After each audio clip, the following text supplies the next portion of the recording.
everyone, my name is Paola Recio and today I'm going to talk to you about the women's protection and empowerment in Mexico.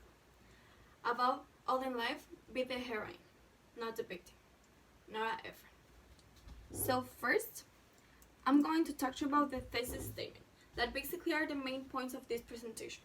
First is to inform of the lack of protection of women in Mexico. The second point is the importance of movements to empower women. The third point is to enforce our rights and obligation as a Mexican woman, to have all our rights, all our obligations, and also all the responsibilities that as a woman we have. And the fourth point is to inform of the social problematics nowadays with and against Mexican women. Next, the women's movements in Mexico. They first emerged as a response to the characteristics of the dominant social reality. We know that in Mexican culture, men are the ones that have more power and also the higher standards on society. But with these movements, we want to change this and make society see that also men and women can have the same power and also the same higher standards on society. The lives of Mexican women are inscribed within a history that has been produced by diverse intersection of dominion, submission, intersection, and function. Next, the beginning of these movements. On 1970, they emerged of the Mexican feminist focus on women's rights, borrowing much from the Euro-American feminist movement demands.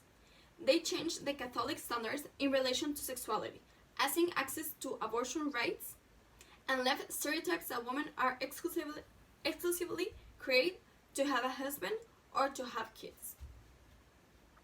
Now, in 1976, feminist groups start to work in coordination with each other to form the Coalición de Mujeres Feministas. This helped feminist movements to be more clearly defined as a social force. Fight for voluntary maternity, rights of sexual education, freedom from sexual violence, and also lesbian and gay rights. Now, in 1977, the first assistance center for women victims of rape and sexual violence was created. Feminist publications like La Revuelta started to appear. Radio programs on women issues from feminist perspective were initiated in 1980s.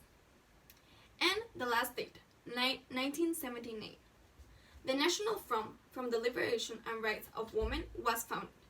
Their goal was to create a political force whose cohesion depends implicitly of the universality of the woman oppression.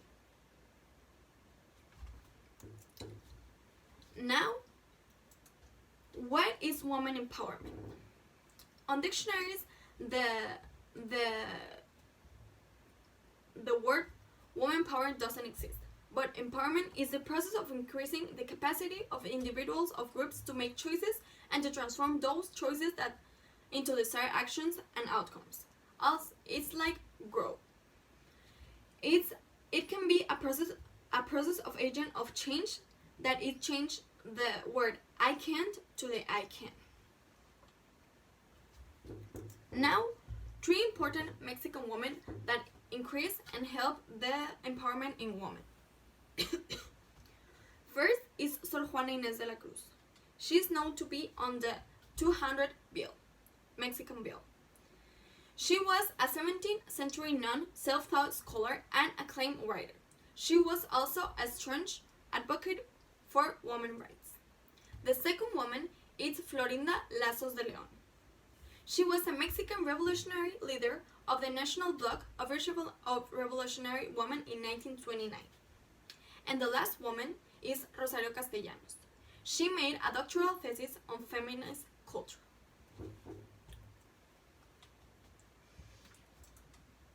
But what are the targets of these movements in Mexico? First is to help women to have a voice in society, to change our power and our rights and our responsibilities in society and on our country. The second is to have a gender equality with men in all aspects in our life, in our houses, on works, also in society. The third point is to empower the ones that need more.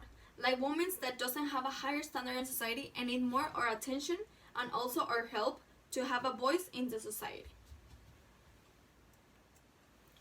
So, to conclude, I want to thank you for your attention and also invite you to empower all the women that you have around you, your mother, your sister, your best friend, or your girlfriend. Help women to grow and be better. Thank you.